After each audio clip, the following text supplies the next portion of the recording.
Donc tout d'abord, une rapide présentation. Donc, nous faisons partie tous les trois du groupe de travail communication extra-financière et nous avons participé aussi au groupe de travail pour la réalisation du guide réglementaire durabilité, la 3e édition 2024, qui devrait normalement être disponible sur le site de l'Institut très prochainement.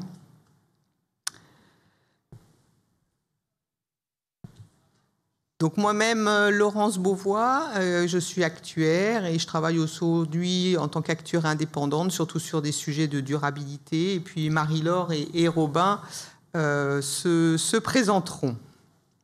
Voilà. Donc le plan de notre intervention, donc on va vous donner une vue d'ensemble des réglementations durabilité. C'est une fiche de synthèse d'ailleurs qui fait partie du guide réglementaire. Ensuite, Robin vous parlera plus spécifiquement de la taxonomie et surtout vous donnera sa pratique de mise en œuvre au sein de son entreprise sur la partie souscription non-vie, qui est peut-être quelque chose qu'on connaît moins que la partie actif. Ensuite, Marie-Laure vous parlera de la CSRD, là aussi en insistant plutôt sur les pratiques de mise en œuvre. Et je terminerai la présentation en essayant de vous convaincre des atouts, de tous les atouts que les actuaires ont en la matière pour œuvrer à ces éléments de durabilité. Donc, vue d'ensemble, donc cette première planche, donc vous voyez en fait qu'il y a beaucoup de réglementations durabilité, mais on peut les classer dans 4 pavés. Le premier pavé, c'est en fait toutes les réglementations qui tentent de déterminer ce qui est durable, ce qui est une activité durable, donc avec par exemple tout ce qui concerne la taxonomie, SFDR, les obligations durables, les obligations vertes, et puis comment mesurer cette durabilité avec benchmark, avec les notations ESG aussi qui sont en cours. Le deuxième pavé que vous voyez à gauche, c'est comment intégrer la durabilité dans la conduite des affaires. Donc là, vous avez tout ce qui concerne loi PAC, DDA, MIFID, devoir de vigilance au niveau français ou au niveau européen, et puis aussi l'IA Act, dont on a fait une fiche cette année dans le guide réglementaire durabilité. Troisième pilier, c'est comment communiquer sur à la fois les risques et puis les impacts autour de la durabilité.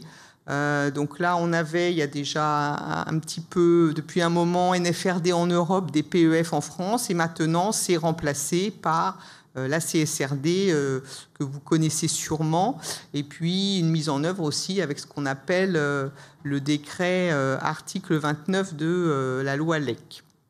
Et IFRS n'est pas non plus totalement exempt de choses en la matière. Et puis en bas, vous avez tout ce qui concerne Solvabilité 2, qui prend dans ses différents piliers de définir qu'est-ce qui est durable, de la façon dont il faut intégrer ça dans la gestion de l'entreprise d'assurance, et puis comment il faut le communiquer, donc que ce soit à la fois sur le pilier 1, facteurs et modules de risque, que ce soit sur le pilier 2 avec l'ORSA climatique, ou que ce soit sur le pilier 3 avec les narratifs et tous les QRT.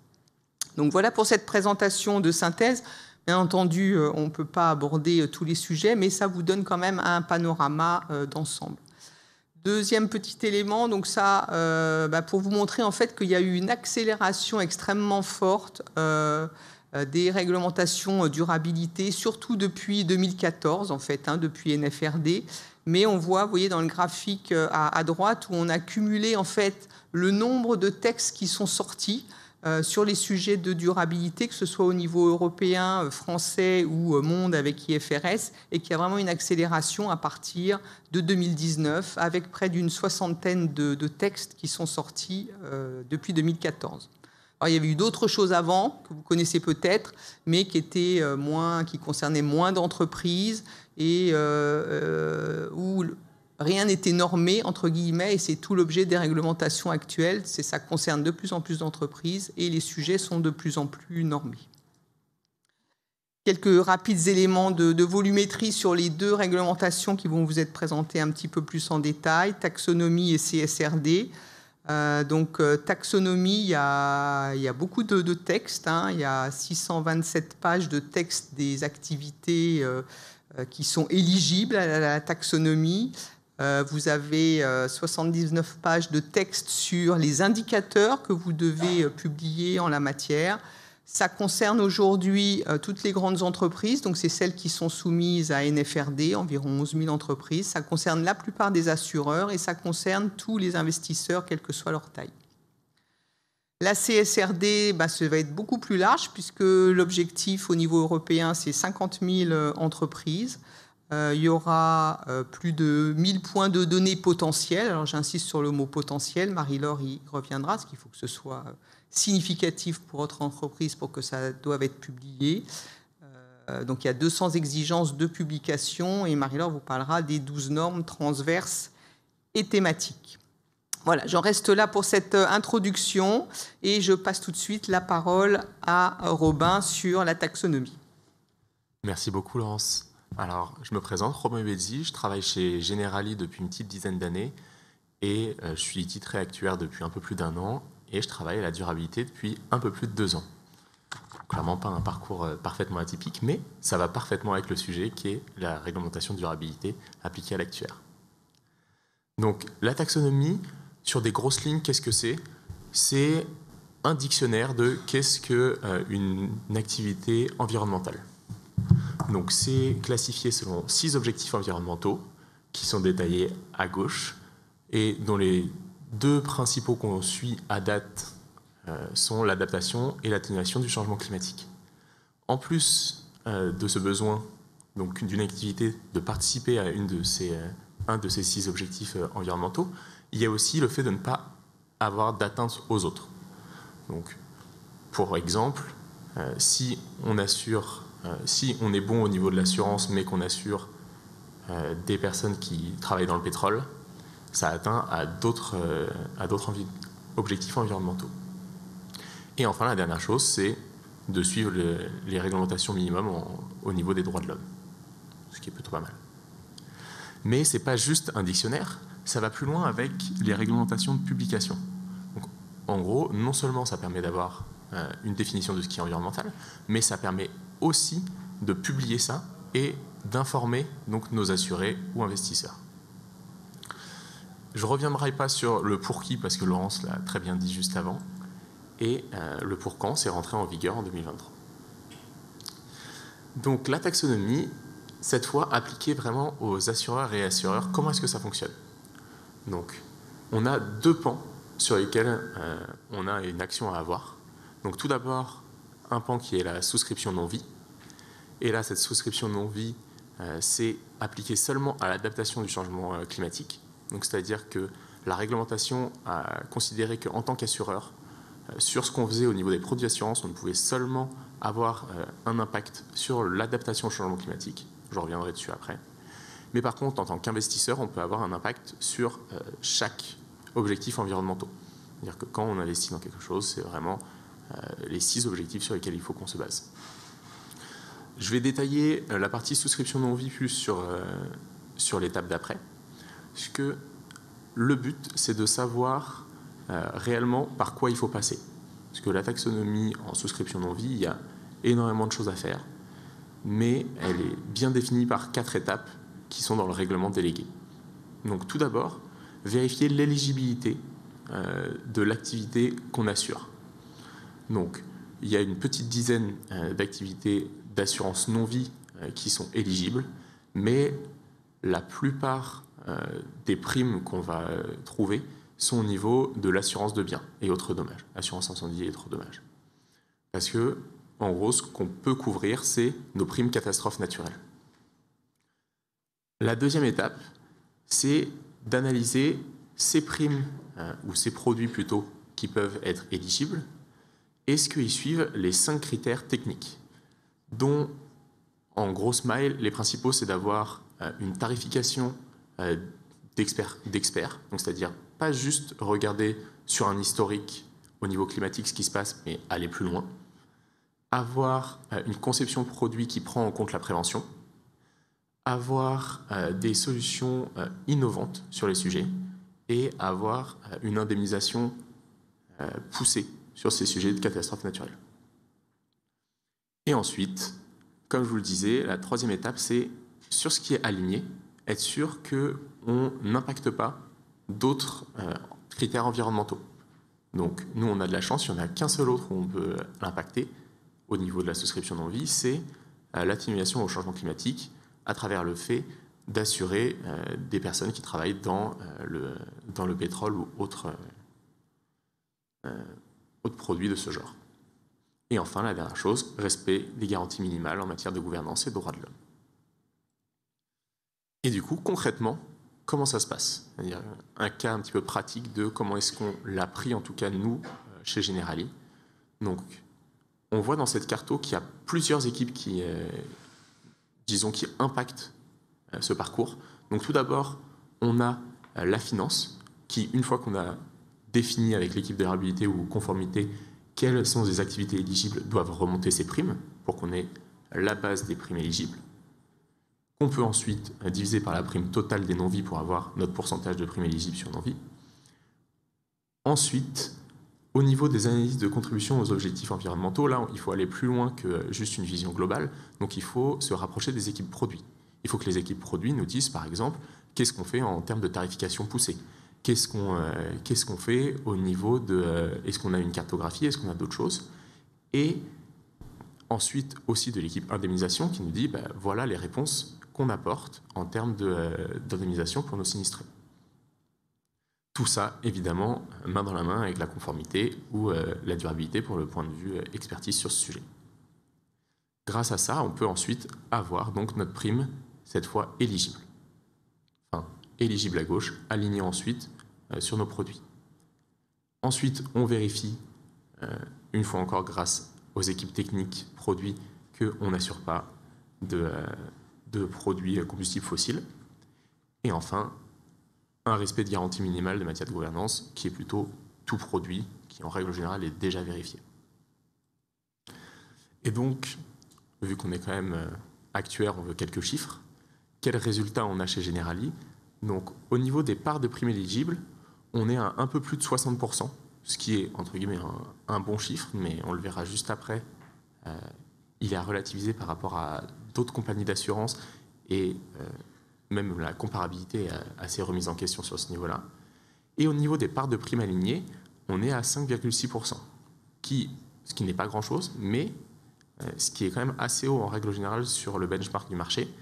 Et c'est, je reviendrai après là-dessus, mais si on prend de droite à gauche, ensuite, on a 0% de parts de primes qui disparaissent à cause du dommage qu'on peut causer à d'autres préjudices, et 0% sur lequel on ne respecte pas les garanties minimales, ce qui est plutôt une bonne chose, sinon je ne serais pas ici pour vous le présenter clairement.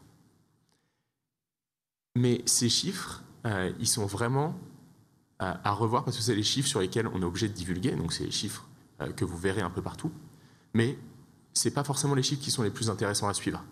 Ça veut dire que la part de primes alignées, c'est la part de produits qui ont des garanties CatNat et sur lesquels on fait des choses par rapport à la totalité de la non-vie. Mais pour donner un exemple, les parts de primes alignées par rapport à l'auto, c'est pas le plus intéressant parce qu'on a des problèmes CatNat sur l'auto, mais c'est clairement pas ce qu'on met le plus en avant. Pour autant, elle tombe dans ce pourcentage. Ce qui est plus intéressant, c'est de regarder sur la totalité de notre prime CatNat, qu'est-ce qu'il y a comme prime alignée. Et c'est ça qu'il faut qu'on challenge pour aller plus vers l'adaptation climatique.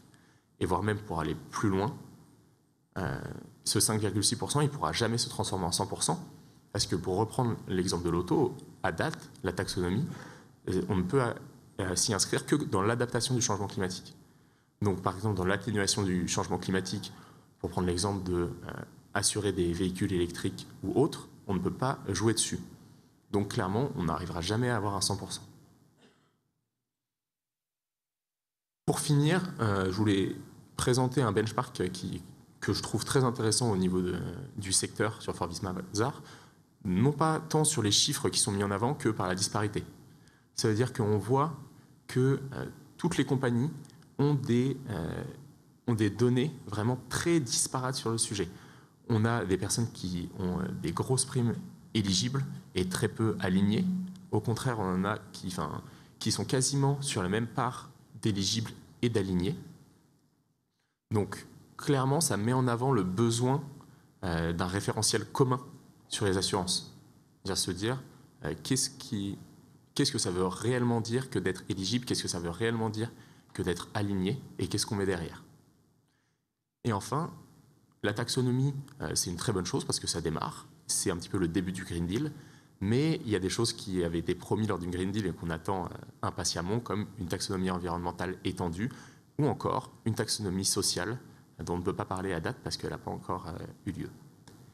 Et enfin, pour finir, je vous dirais que la taxonomie, donc une fois encore, là je vous présente des chiffres, mais ces chiffres-là, ils n'existent pas grâce à la taxonomie, ils existent grâce à d'autres publications, grâce à d'autres réglementations de publication, dont la CSRD, dont on va vous parler tout de suite.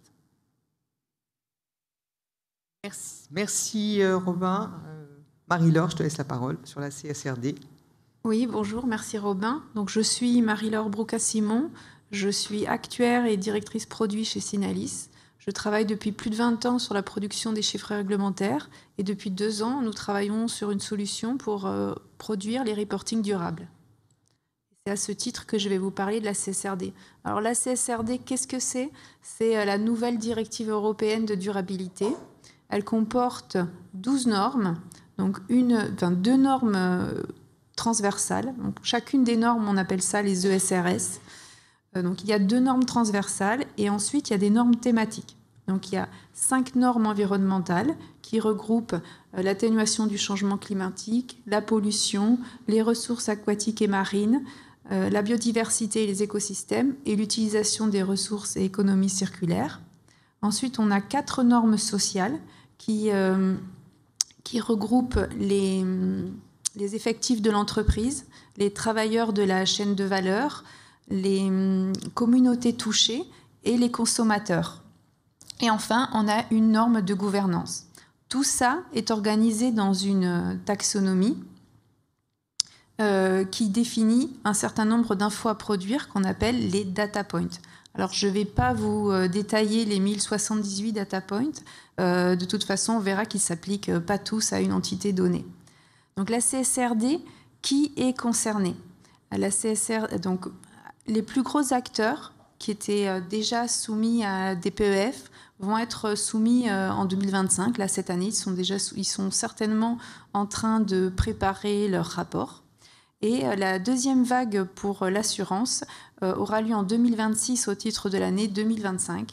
Et ces acteurs sont en train de commencer ou ont déjà commencé leur analyse de double matérialité. Il faut savoir que la CSRD va avoir une mise en place progressive, c'est-à-dire que pour les premiers reportings, tous les data points ne sont pas à fournir. Il y a aussi des exemptions au niveau du format du reporting. Et enfin, ce que je n'ai pas dit au début, c'est qu'il y a des ESRS sectoriels qui donc vont s'appliquer spécifiquement pour l'assurance et ils n'ont pas encore été publiés et ils viendront compléter les exigences de publication. Alors la CSRD, pourquoi c'est important ? Alors c'est vrai que c'est facile de penser que c'est une énième contrainte réglementaire. En plus, comme Solvabilité 2 et IFRS 17, il est question de transparence et de comparabilité entre les acteurs et ça peut faire peur. Mais je pense qu'en tant qu'actuaire, on doit se réjouir de l'arrivée d'indicateurs scientifiques pertinents pour mesurer toutes les informations ESG.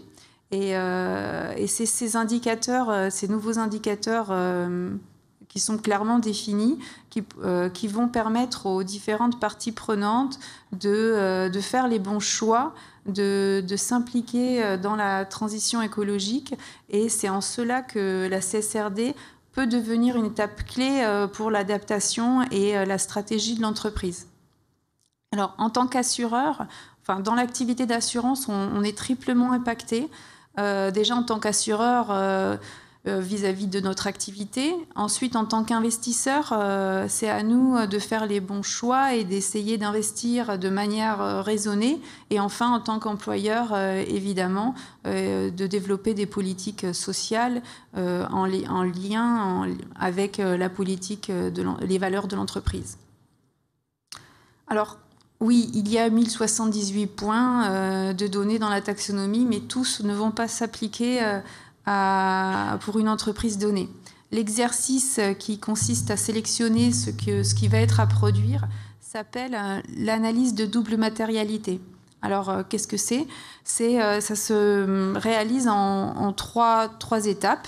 La première consiste à identifier les enjeux qui sont spécifiques à l'entreprise. On commence par faire une première liste, aussi à cartographier les différents intervenants de la chaîne de valeur et les différentes parties prenantes.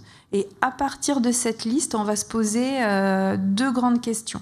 C'est cet enjeu, en quoi il impacte l'extérieur, l'environnement, mon entourage. Et la deuxième question, en quoi cet enjeu impacte mon activité d'un point de vue financier ? Et c'est ce double questionnement qu'on appelle l'analyse de double matérialité.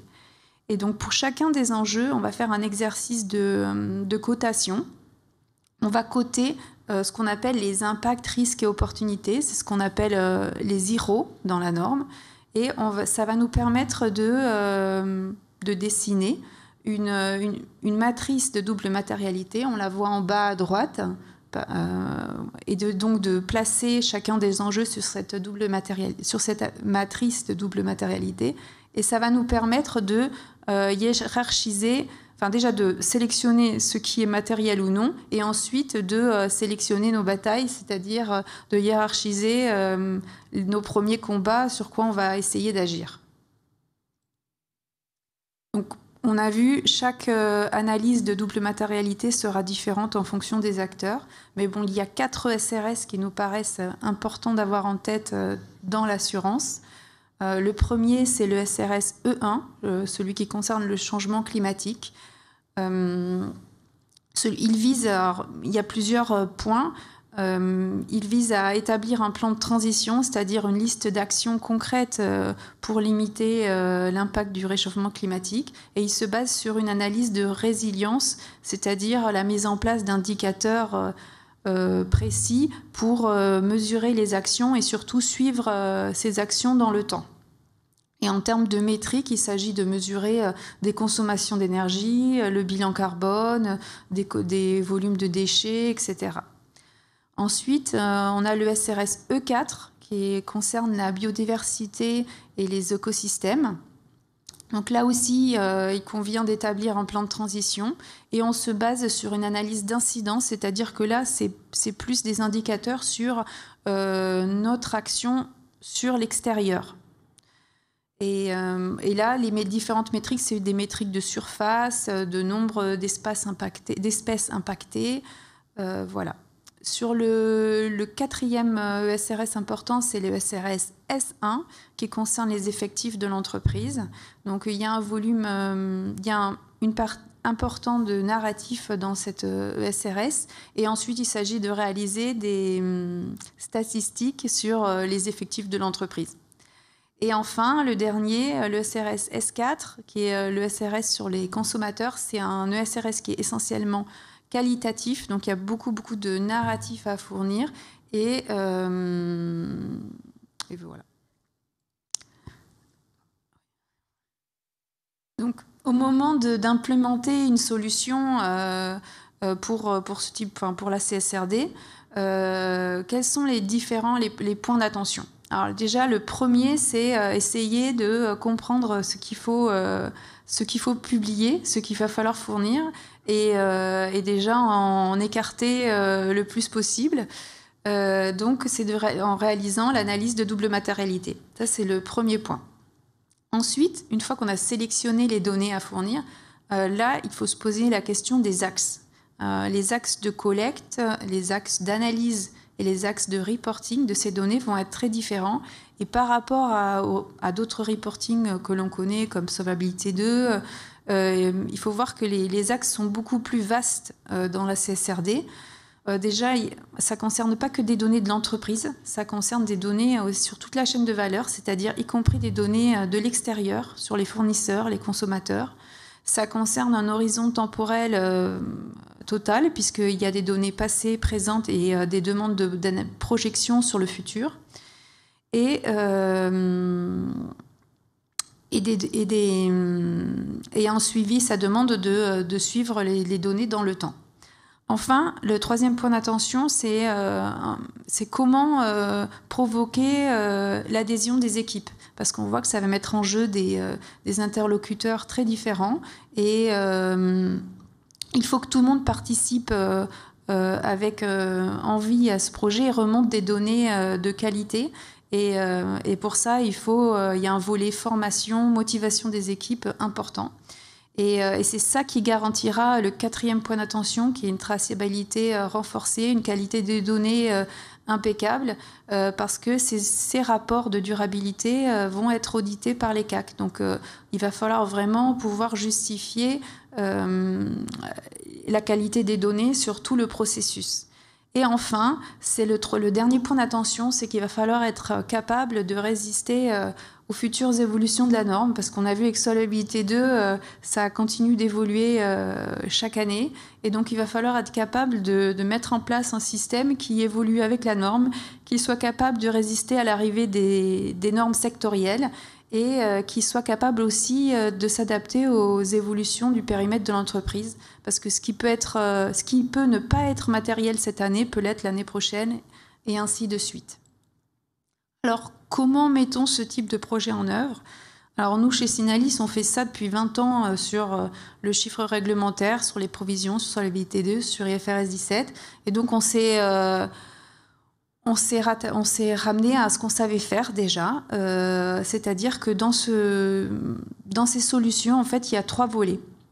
Le premier volet, c'est le volet des données, c'est le plus important, c'est le plus difficile à établir. Donc, et là, il faut se poser un certain nombre de questions. C'est, déjà, quelles sont les données que je dois remettre ? Est-ce que je les ai ? Est-ce que je ne les ai pas déjà fournies dans un autre reporting ? Comment je peux les récupérer de façon automatique ? Comment je peux m'assurer qu'elles sont de bonne qualité ? Et ça, une partie de ces réponses se trouvent et vont structurer le gros cylindre vert d'en haut qui est la base de données et qui certainement assurera la qualité des 2 autres chantiers qui sont la transformation, le calcul et la production des rapports. Alors, on peut penser qu'il n'y a pas beaucoup de calculs dans la CSRD, que c'est juste un reporting, mais en fait, quand on commence à mettre le nez dans les données, on peut vraiment s'amuser. Il y a des problématiques de conversion de données, il y a des problèmes d'agrégation, de ventilation. Quand on doit, par exemple, donner des ventilations d'énergie, des ventilations entre l'énergie renouvelable et non renouvelable, on parle à la fois de kilowattheures, de nombre de litres d'essence, et donc il va falloir comment on compare toutes ces choses bien différentes. Il y a des projections. Il faut mesurer la qualité des données, toujours, pour assurer la qualité des rapports, mesurer des taux d'erreur, et même pour les données qualitatives, parce que dans CSRD, il y a 2/3 de données qualitatives, il y a des problématiques de transformation, parce que les données peuvent être dans une langue différente en entrée et en sortie.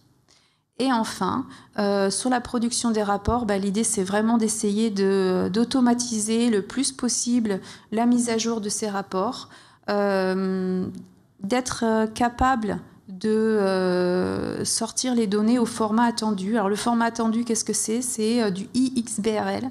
Alors qu'est-ce que c'est ? C'est du HTML avec dedans des balises d'XBRL. Et il faut bien voir que c'est ce format qui sera publié sur le site internet, c'est ce format qui sera la source de vérification des commissaires aux comptes et des contrôles de la taxonomie. Et la dernière question qu'il faut se poser, c'est est-ce qu'on est capable de fournir un reporting officiel CSRD, mais est-ce qu'on est capable de faire des analyses plus fines en interne pour justement piloter l'activité? Et donc, on voit en fait que dans ces 3 chantiers, l'actuaire a vraiment un rôle à jouer parce que c'est le garant de la mesure des risques, donc pour la partie données, parce qu'il sait jouer et faire parler les chiffres. Et donc, pour conclure, j'ai envie de vous dire, impliquez-vous. La CSRD, c'est un super sujet quand on y met le nez dedans.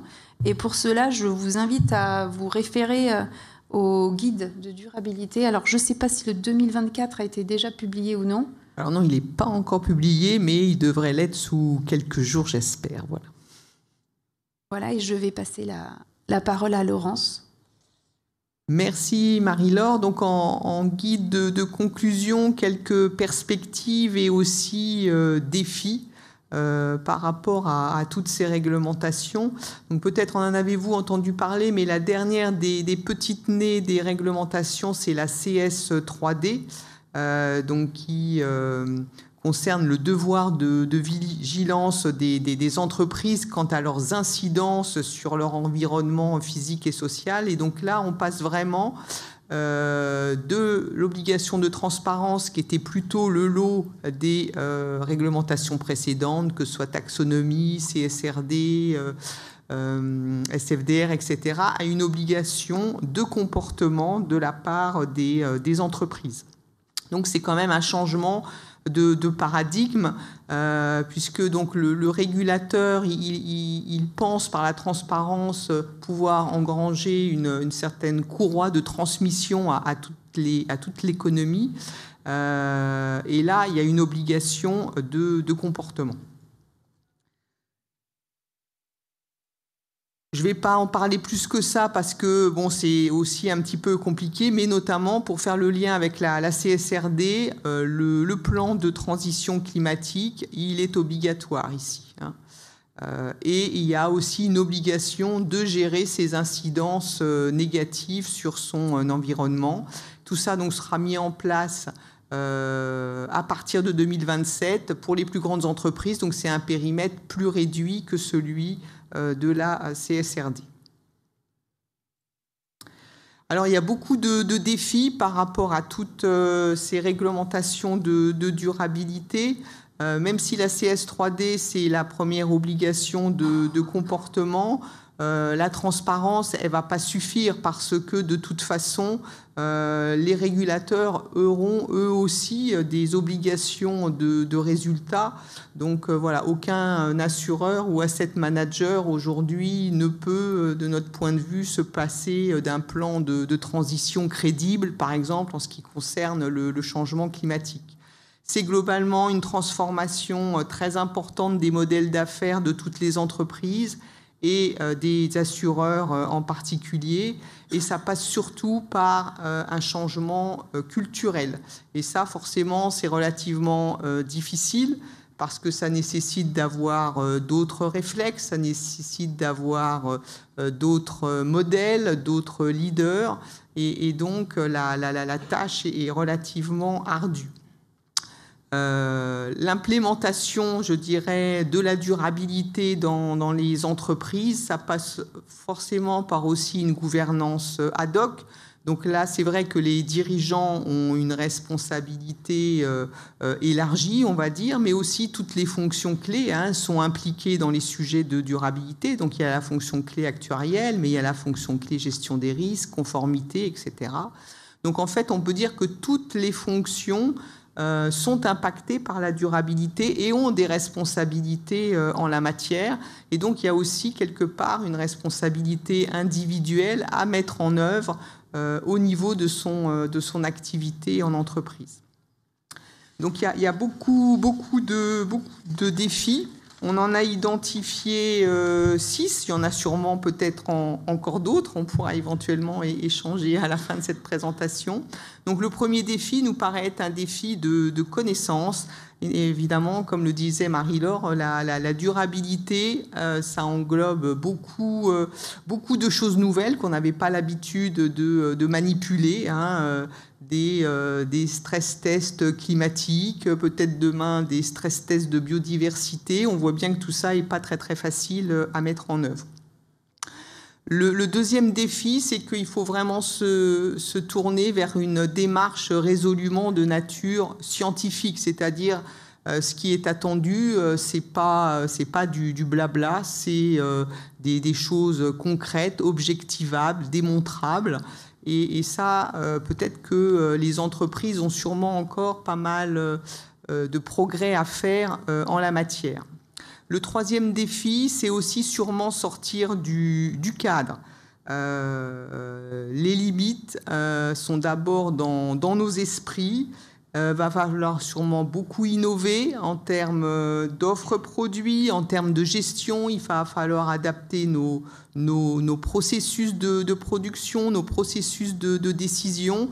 Donc il y a beaucoup de changements à opérer. Il faut sûrement que les entreprises se tournent plus vers l'extérieur. Ça pose des problématiques probablement de concurrence. Donc tout ça est nouveau à gérer, mais tout à chacun ne pourra pas tout faire à son niveau.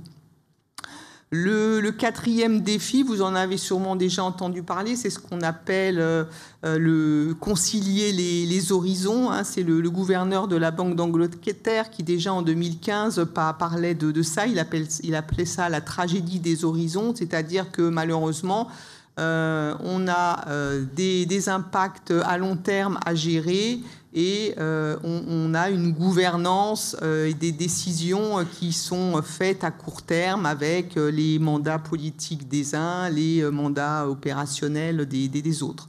Et donc, il faut arriver à concilier ces horizons. Il n'y a pas forcément de recette miracle, mais en tout cas, ce qui nous paraît très important, c'est que les objectifs de durabilité dans le rapport CSRD ils soient compatibles avec, en termes de timing, avec le timing des mandats des dirigeants notamment.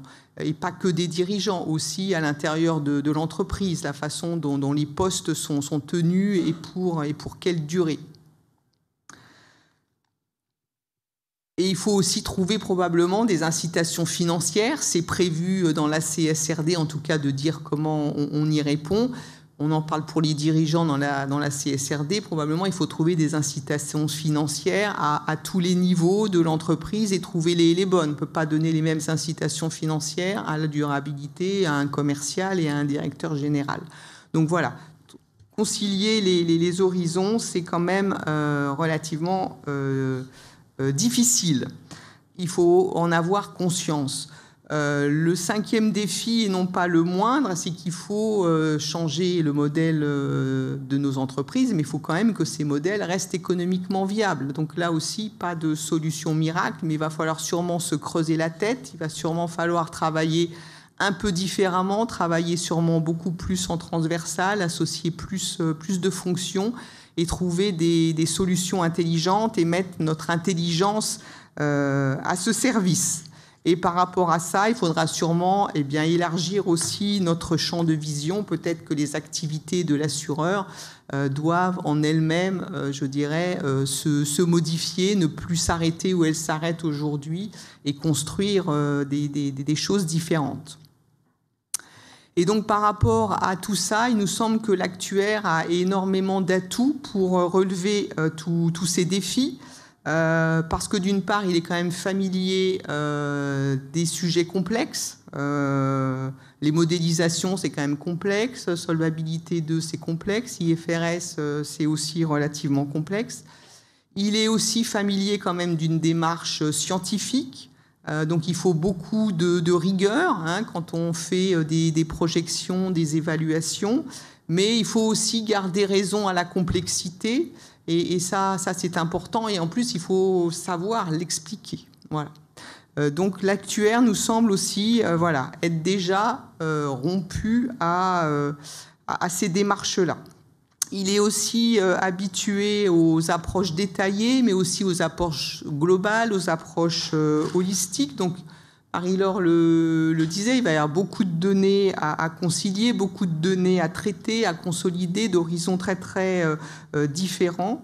Donc il faut arriver à rentrer dans le détail, mais il faut aussi savoir restituer un global. Et quand on fait de la modélisation, normalement, on doit aussi savoir faire ça en tant qu'actuaire. Donc il nous semble en fait que la durabilité, elle impacte vraiment toutes les fonctions qui sont occupées dans l'entreprise et celles des actuaires en particulier, qui s'occupent de stratégie financière, qui s'occupent de technique, qui s'occupent de gestion des risques, de commercial, de partenariat, etc. J'en oublie sûrement beaucoup. Donc les actuaires nous semblent avoir vraiment une place à prendre dans la transformation des entreprises nécessaires à cette mise en place d'activités économiques durables. Il faut qu'ils prennent cette place. Et écoutez, nous souhaitons que tous vous ayez bien ça en tête et que vous pourrez y participer. Voilà, nous sommes à votre disposition pour des questions éventuelles.